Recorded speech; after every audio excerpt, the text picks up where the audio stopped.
గత ప్రభుత్వ హయాంలో జరిగినటువంటి దాదాపు 4,000 కోట్ల రూపాయల లిక్కర్ స్కామ్లో వైసీపీ పార్టీకి కావచ్చు, జగన్మోహన్ రెడ్డి కావచ్చు, దెబ్బ మీద దెబ్బ అని చెప్పుకోవచ్చు. ఆల్రెడీ నిన్నే ఒక వీడియో కూడా మాట్లాడుకున్నాం. ఆల్రెడీ విజయసాయి రెడ్డి లిక్కర్ స్కామ్లో విజయసాయి రెడ్డికి ఈడీ నోటీసులు ఇవ్వటం గురించి ఆల్రెడీ ఇప్పటికే మాట్లాడుకున్నాం. ఆ షాక్ నుంచి వైసీపీ తేరుకోకముందే అదే ఎన్ఫోర్స్మెంట్ డైరెక్టరేటు వైసీపీ ఎంపీ మరియు పార్లమెంటరీ నేతగా ఉన్నటువంటి మిథున్ రెడ్డికి కూడా నోటీసులు జారీ చేసింది.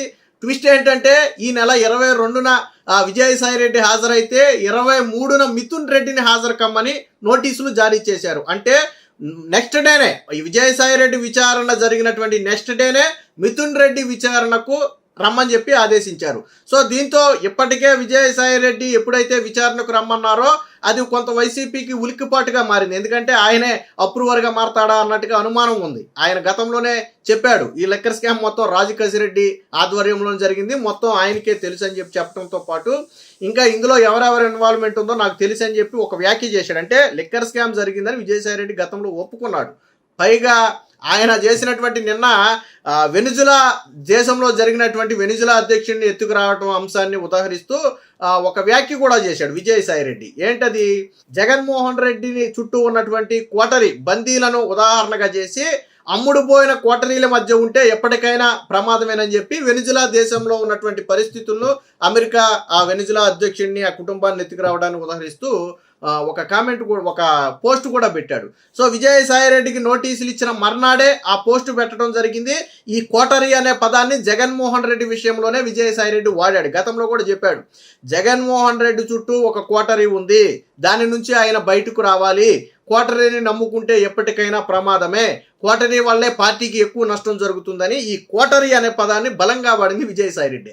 సో నిన్న కూడా ఆ పదాన్ని వాడాడు. సో ఇండైరెక్ట్గా అర్థమైపోయింది ఆయన జగన్మోహన్ రెడ్డినే విమర్శిస్తున్నాడు, నీ చుట్టూ ఉన్న కోటరీని నమ్ముకుంటే వెనిజులా అధ్యక్షుడికి పట్టిన గతే నీకు పడద్దు అనేది ఆయన చెబుతున్నటువంటి ఇంటెన్షన్.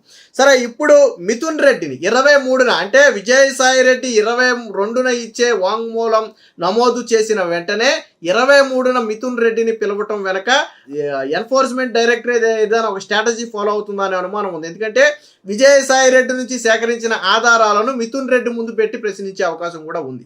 ఇకపోతే వీళ్ళిద్దరూ కూడా లిక్కర్ స్కామ్లో ఉన్నట్టుగానే గతంలో సిట్టు కూడా చెప్పింది. ఆల్రెడీ మిథున్ రెడ్డి లిక్కర్ స్కామ్లో అరెస్ట్ అయ్యి దాదాపు 70 రోజులు 71 రోజులు జైల్లో ఉండి బయటకు వచ్చినటువంటి వ్యక్తి. అంటే పూర్తి స్థాయిలో గతంలో మిథున్ రెడ్డి మీద అనేక సందర్భాల్లో బెయిల్ పిటిషన్ వేసినా కానీ ఆ కేసు తీవ్రత దృష్ట్యా మేము ఇవ్వడం కుదరదని చెప్పి కొట్టేసినటువంటి పరిస్థితి. దాదాపుగా 71 రోజు ఉన్న తరువాతే మిథున్ రెడ్డి జైలు నుంచి బయటకు వచ్చాడు.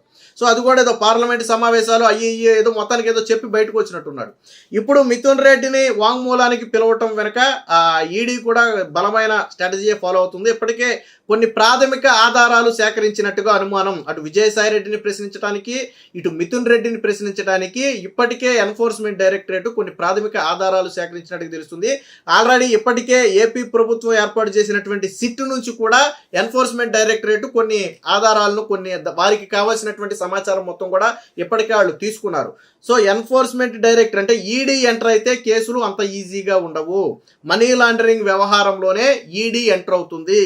జగన్మోహన్ రెడ్డి మీద కావచ్చు, విజయసాయి రెడ్డి మీద కావచ్చు ఇప్పటికే ఈడీ కేసులు ఉన్నాయి. ఎందుకు వీళ్ళు ఇప్పటికే ఈ రోజుకి కేసుల నుంచి బయటపడలేకపోతున్నాడంటే ఈడీ కేసులు అంత బలంగా ఉంటాయి. మనీ లాండరింగ్ జరిగిందని, ట్రయల్ జరిగిందని నిరూపించగలిగితే ఇక ఆ కేసులను అంత ఈజీగా తప్పించుకోలేరు. సో ఇప్పుడు ఈడీ ఎంటర్ అవటం అనేది ఒక రకంగా మిథున్ రెడ్డికి మింగుడు పడని అంశమే. సరే, సిట్ అంటే ఇది రాష్ట్ర ప్రభుత్వ కక్ష అని చెప్పేదో కొట్టేయొచ్చు, కానీ ఎన్ఫోర్స్మెంట్ అంటే సెంట్రల్ గవర్నమెంట్ ఆధ్వర్యంలో ఉన్నటువంటి ఈడీ రైడ్స్ చేస్తే, ఈడీ విచారణ చేస్తే దాన్ని ఎలా కొట్టేస్తారు? అది సెంట్రల్ గవర్నమెంట్ అండర్లో కదా నడిచేది. సో ఆ విషయం వీళ్ళకు కూడా తెలుసు. సో ఏదేమైనా మొత్తంగా ఇప్పుడు మిథున్ రెడ్డిని విచారణకు పిలవటంతో ఒక్కసారిగా వైసీపీలో ఉలిక్కిపడ్డని చెప్పొచ్చు. అయితే మిథున్ రెడ్డి హాజరవుతాడా లేదా అనేది ఇక్కడ క్వశ్చన్ మార్క్. నోటీసులు అయితే ఇచ్చారు. సో ఏదన్నా రీజన్ చెప్పి తప్పించుకుంటాడా, కొంత సమయం తీసుకుంటాడా అంటే ఈడీ సడన్గా పిలవటంతో ఒక రకంగా ఈయనకి మిగుడుపడిన అంశమే అది. సరే, ఎప్పటికైనా పిలుస్తుందనే అవమానం ఉన్నప్పటికీ కూడా విజయసాయి రెడ్డిని విచారించిన వెంటనే మిథున్ రెడ్డిని విచారించడం వెనక ఏదైనా స్ట్రాటజీ ఉందా అనే అనుమానం అయితే వైసీపీ పార్టీలో బలంగా ఉంది. ఎందుకంటే ఈ బేసిక్గా విచారణలు ఎలా జరుగుతాయంటే ముందు కింది స్థాయి నుంచి మొదలు పెడతారు. సో వాళ్ళ నుంచి సేకరించిన సమాచారంతో పైవాడిని విచారిస్తారు. అక్కడి నుంచి సేకరించిన సమాచారంతో ఇంకొద్ది పైవాడిని, అలా ఒక స్టెప్లుగా విచారించుకుంటూ వెళ్తారు. సో అదంతా ఒక స్ట్రాటజీ ప్రకారం జరిగే విచారణ అది. ఎందుకంటే వాళ్ళు ఇచ్చిన ఆధారాలను ముందు పెట్టి ప్రశ్నిస్తారు. సో చచ్చినట్టు సమాధానం చెప్పాల్సిన పరిస్థితి వస్తుంది. కింద ఇచ్చిన ఆధారాలను వాళ్ళ ముందు పెడితే దానికి సమాధానం చెప్పాల్సి వస్తుంది. సో అలాంటి పరిస్థితి ఇప్పుడు రావచ్చు అనే అనుమానాలు అయితే ఉన్నాయి. అయితే ఏదైనా రీజన్తో విచారణను తప్పించుకునే అవకాశం ఉందా అంటే పూర్తిగా తప్పించుకోలేడు. కాకపోతే 2 రోజులో 3 రోజులో వారం రోజులో తప్పించుకునే అవకాశం అయితే ఉంటుంది. పైగా ఈడీ విచారణ నుంచి కోర్టు నుంచి కూడా రక్షణ పొందలేని పరిస్థితి. ఎందుకంటే ఇప్పటికే మిథున్ రెడ్డి అరెస్ట్ అయ్యి వచ్చాడు. గతంలో కూడా కోర్టు అనేక సందర్భాల్లో బెయిల్ ఇవ్వడానికి నిరాకరించింది. ఎందుకంటే కేసు తీవ్రత దృష్ట్యా దాన్ని ఇవ్వటం కుదరదని చెప్పి గతంలో నిరాకరించినటువంటి పరిస్థితి. సో ఏదైనా ఒక రకంగా వైసీపీకి షాక్ మీద షాక్ లాంటిది. అటుపక్క విజయసాయి రెడ్డి పార్టీ నుంచి దూరం అయినప్పటికీ కూడా, అంటే ప్రస్తుతానికి వైసీపీ పార్టీలో క్రియాశీలకంగా లేకపోయినా, నాడు విజయసాయి రెడ్డికి కూడా ఈ లిక్కర్ స్కామ్కు సంబంధించినటువంటి అన్ని వ్యవహారాలు తెలుసు అనేది ఈ రోజు ప్రధానంగా అటు ఈడీ కానీ ఇటు సిట్ కానీ భావిస్తున్నటువంటి అంశం. ఎందుకంటే అప్పుడు లిక్కర్ స్కామ్ సమయంలో జరిగినటువంటి సమీక్షా సమావేశాలు కావచ్చు, లేదా పాలసీ మార్పుల విషయంలో కావచ్చు, లేదా వచ్చిన సొమ్ము మొత్తాన్ని కూడా తరలించడంలో కావచ్చు, ప్రతి చోట కూడా విజయసాయి రెడ్డి వాటిలో పాల్గొన్నాడు కాబట్టి ఆయనకు రూటింగ్ అంతా తెలుసు అనేది వాదన. ఆయన ఏమంటాడంటే, నేను నామమాత్రుడిని, నేను పాల్గొనలేదని డైరెక్ట్గా చెప్పట్లేదు, కానీ నేను నిమిత్త మాత్రుడిని, మొత్తం రాజకసిరెడ్డికే తెలుసు, రాజకసిరెడ్డే చేశాడు. అంటే లిక్కర్ స్కామ్ జరిగిందని విజయసాయి రెడ్డి ఒప్పుకున్నాడు. లిక్కర్ స్కామ్ జరగలేదని విజయసాయి రెడ్డి చెప్పట్లా. స్కామ్ జరిగింది, కానీ ఎవరు చేశారు? రాజకసిరెడ్డి చేశాడు. ఆ పైన ఎవరున్నారు నాకు తెలియదు. రాజకసిరెడ్డి అయితే చేశాడు. కావాలని నేను ఆధారాలు ఇస్తా, నా దగ్గర ఉన్న సమాచారం మొత్తం చెప్తాను నేను. ఆ పైన ఎవరున్నారని అడిగితే దానికి మాత్రం నాకు తెలియదు, అది రాజకసిరెడ్డిని అడగండి మీరు, నాకు తెలియదు అని చెప్పి గతంలోనే విజయసాయి రెడ్డి చెప్పాడు. సో ఇప్పుడు కూడా విజయసాయి రెడ్డి నిన్న ట్విట్టర్లో జగన్మోహన్ రెడ్డిని ఏదో క్వార్టరీలు అని చెప్పి వెనిజులా అధ్యక్షుడితో పోల్చి ఒక ట్వీట్ చేయటం అనేది కూడా ఒక రకంగా ఉత్కంఠగా మారింది. ఎందుకంటే ఈడీ నోటీసులు ఇచ్చిన కొద్ది గంటల్లోనే ఆయన సోషల్ మీడియా వేదికగా పోస్ట్ వేశాడు. కానీ వెనిజులా అధ్యక్షుడిని ఎత్తుకుపోయింది ఇప్పుడు 2 వారాల క్రితం. అది ఇప్పుడు ఘటన కాదు, ఇప్పుడు వేయాల్సిన పోస్ట్ కాదు. నిజంగా వేయాలంటే గతంలో వేసి ఉండాలి. కానీ ఎందుకు ఎన్ఫోర్స్మెంట్ డైరెక్టరేట్ నోటీసులు ఇచ్చాకే చేశాడు అంటే విజయసాయి రెడ్డి కొద్ది కడుపు మాట ఉంటే ఉండొచ్చు. ఇప్పుడు మిథున్ రెడ్డిని పిలవటం అనేది వైసీపీకి ఇంకా తలనొప్పే వ్యవహారం. ఇప్పటికే 71 రోజులు జైల్లో ఉండొచ్చాడు, పూర్తి స్థాయిలో నిండా మునిగిపోయాడు.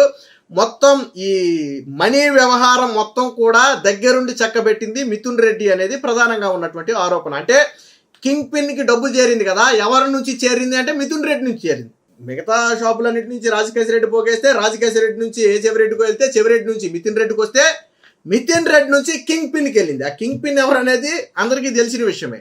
సో ఎలా జరిగింది అనేది కూడా ఇప్పటికే కొన్ని ఆధారాలు కూడా సేకరించింది సిట్టు. అంటే దీన్ని ఏ విధంగా రూటింగ్ చేశారు, నిధులు అంటే ఈ కరెన్సీని మళ్ళీ విదేశాలకు తరలించి వైట్ మనీగా కూడా మార్చారనేది కొంత ఉన్నటువంటి ఆరోపణ. సో వీటన్నిటికీ ప్రధానంగా అంతిమంగా ఎవరి చేతిలో ఈ నగదు మారింది అంటే మిథున్ రెడ్డి చేతిలో మారింది అనేది ఇప్పుడు ఉన్నటువంటి ప్రధాన వాదన. సో ఆ వాదనకు బలం చేకూరుస్తూనే ఇప్పుడు ఎన్ఫోర్స్మెంట్ డైరెక్టరేట్ కూడా మిథున్ రెడ్డికి అయితే నోటీసులు ఇచ్చింది. సో ఒక రకంగా ఇది వైసీపీకి మింగుడు పడని అంశం.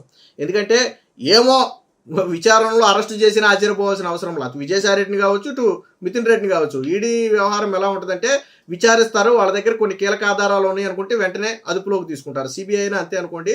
సో అలాగా ఈడీ కూడా ఏంటంటే అదుపులోకి తీసుకోవచ్చు. సో ఏది చెప్పలేం. సో ఏది ఏమైనా మొత్తంగా ఈ లిక్కర్ స్కామ్ అనేది వైసీపీ మెడకు బలమైన ఉచ్చుగా మారుతుంది. ఇటు విజయసాయి రెడ్డి ఏం మాట్లాడతాడు, దాన్ని ఆధారంగా చేసుకుని మిథున్ రెడ్డిని ఏం ప్రశ్నిస్తారు, ఎటువంటి లింకులు బయట పెడతారు అనే ఒక భయం అయితే వైసీపీ కీలక నేతల్లో ఉంది. ఇంకో పక్క ఇదే లిక్కర్ స్కామ్ లో ఉన్నటువంటి కల్తీ మద్యానికి సంబంధించి ఇప్పటికే అద్దేపల్లి జనార్దన్ కావచ్చు, లేదా సోదరులు కావచ్చు, జోగి రమేష్ సోదరులు కావచ్చు, వీళ్ళందరికీ బెయిల్ ని వాయిదా వేశారు, బెయిల్ ఇవ్వడానికి తిరస్కరించారు. సో మొత్తంగా ఈ లిక్కర్ కేసు అనేది లిక్కర్ స్కామ్ కావచ్చు, కల్తీ లిక్కర్ కావచ్చు, ఈ రెండు కూడా వైసీపీకి బలమైన ఉచ్చులుగా మారుతున్నాయి అనడంలో మాత్రం సందేహం లేదు.